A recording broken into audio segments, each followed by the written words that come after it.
Necromorphs. Necromorphs are perhaps the most unsettling form of the undead ever conceived in fiction. These creatures don't come from a virus or a disease, they're born from an ancient alien artifact known as the Marker. This object emits a strange signal that reanimates dead tissue, twisting it into horrifying, weaponized forms. Victims are often unrecognizable, their bodies distorted with jagged limbs, bones turned into blades, and faces stretched into monstrous screams. There's no bite to infect mechanic here. Any corpse exposed to the Marker's influence can be turned. Worse still, the Marker also causes vivid hallucinations and madness in the living, driving survivors towards self-destruction or violence. These monsters are always active, there's no safe time, no natural pattern. They crawl through vents, drop from ceilings, or ambush from shadowy corridors aboard derelict space stations and mining colonies. The Ishimura, the setting of the first game, is a perfect blend of sci-fi dread and body horror, where even the dead don't stay dead. The scariest part, the more you kill, the more the Marker grows in power. And unlike traditional zombies, shooting them in the head won't work. You must dismember them. It's a violent surgical horror that turns every fight into a panic. They're not just zombies, they're alien nightmares made flesh. Reapers. Imagine a world where the end of humanity is caused not by a virus or a curse, but by nature itself. In The Girl with All the Gifts, the infected, known as Hungries, are victims of a mutated strain of Ophiocordyceps, a very real parasitic fungus that exists in our world. In insects, this fungus controls the brain and drives them to spread its spores before dying. In this story, it does the same to people. It takes over the brain and turns the infected into fast, ravenous, blood-hungry creatures. They sprint at the smell of blood, savage their prey, and won't stop unless killed. But what sets this story apart is the evolution of the infection. A second generation of infected children born from infected mothers retain intelligence and emotion. They can speak, learn, and even feel love. One such child, Melanie, becomes the heart of the story. As the infection spreads uncontrollably and the fungus prepares to release airborne spores, it's clear that humanity can't survive. But Melanie, and others like her, might.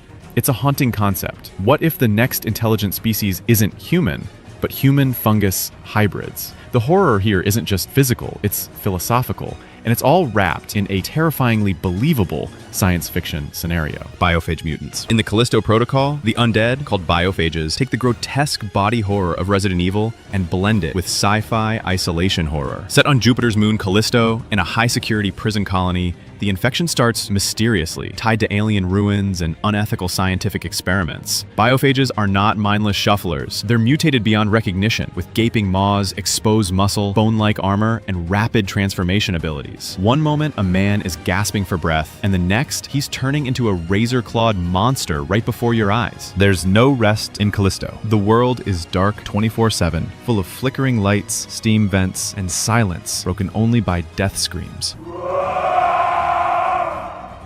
The infection spreads through parasites, bodily fluids, and possibly airborne contaminants. It's a nightmare, fueled by alien science, where even the corpses mutate into new forms after being killed.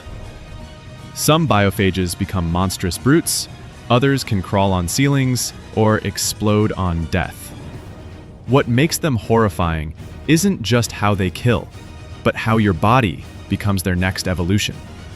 Every kill could be your own future. It's disturbing, unpredictable, and claustrophobic. Zeds. In DayZ, the zombies themselves, nicknamed Zeds, aren't overly unique on their own. They're fast, aggressive, and noisy, but what makes them terrifying is the world around them. The infection has wiped out civilization across Eastern Europe, and players are dropped into this decaying world with nothing but the clothes on their backs. Zeds roam abandoned cities and forests, always alert for sound and movement. There's no rest. They're always active, both day and night. Infection spreads through bites, scratches, or even contact with infected blood. But the real horror isn't the zombies, it's the other people. With no laws, no rules, and limited resources, survivors become scavengers, murderers, and thieves. The phrase, "the dead walk but the living are worse," has never been more accurate. You might escape a horde, only to be shot in the back by someone who wants your can of beans. DayZ doesn't scare you with jump scares. It slowly builds a sense of paranoia and hopelessness. The undead are just part of the scenery in a world where trust is suicide. Darkseekers. The Darkseekers in I Am Legend are terrifying for how close they came to being mankind's salvation. The Crippen virus was engineered to cure cancer, but mutated into something far worse. It killed most of the population, turned others into feral predators, and left only a tiny fraction immune. The infected are vampiric, avoiding sunlight and operating primarily at night. During the day, they hide in dark buildings, swarming out once the sun sets. They're fast, unnaturally strong, and act on violent impulse. But over time, they show signs of social behavior and emotion. The most chilling moment comes when one of the infected sets a trap for the protagonist, hinting at intelligence and revenge. They aren't just beasts, they're a new form of life. The film ends with a realization. Robert Neville isn't the hero. He's the boogeyman in their world. The Crippen virus wiped out humanity, but it didn't end life. It just evolved it, and that's a scary thought. Strigoi. The Strigoi from the strain are one of the most intricate undead species in fiction. They blend the myth of the vampire with the behavior of zombies and parasites. Their infection spreads via a stinger, injecting hundreds of microscopic worms into the bloodstream. These worms rapidly reprogram the body, creating a corpse that walks, feeds, and obeys. At night, they roam in swarms, hunting humans and turning entire cities. The daytime forces most of them underground, but some evolve to resist sunlight. What makes them deadly is their hive structure. They aren't random or wild. They're organized, led by ancient masters who have been planning domination for centuries. Some Strigoi even retain memories, speech, and habits. Others become horrific mutations with tentacles, extra eyes, and armored skin. Fighting one is hard. Fighting millions under a master's control is almost impossible. Society crumbles quickly, and even governments fall under the influence of Strigoi sleeper agents. They don't just eat you, they enslave your soul. Rage zombies. Dead Set offers one of the most visceral depictions of a fast zombie outbreak. The zombies in this British miniseries aren't explained, they just happen.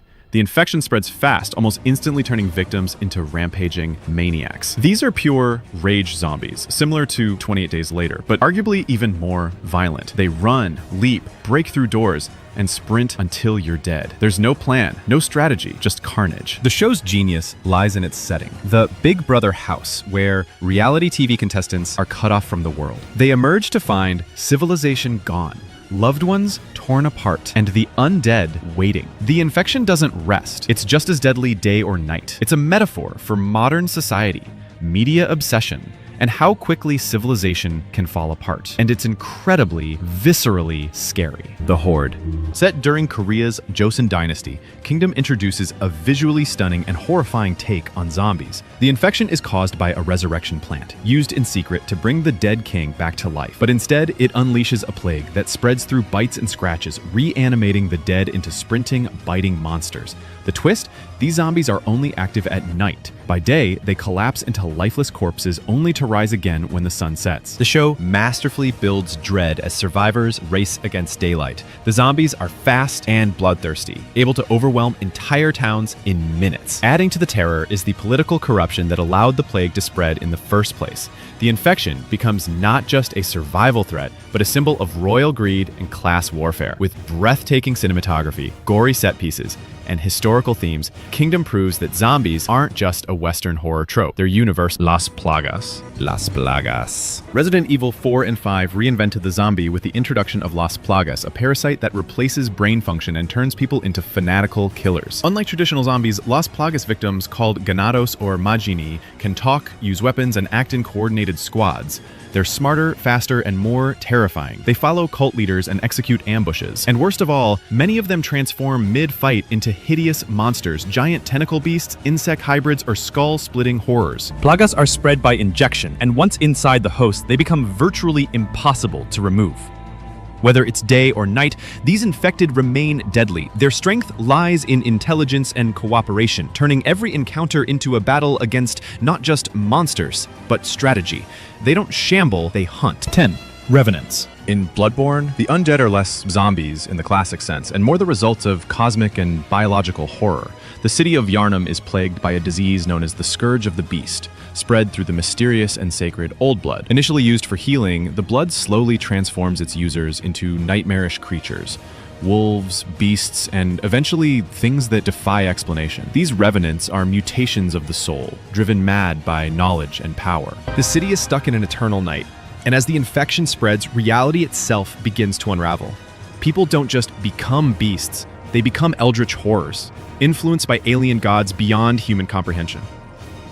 Bloodborne's undead are terrifying not just because of their grotesque forms, but because they symbolize the loss of humanity to obsession, madness, and ambition. You don't just fight the undead, you fight what you might become.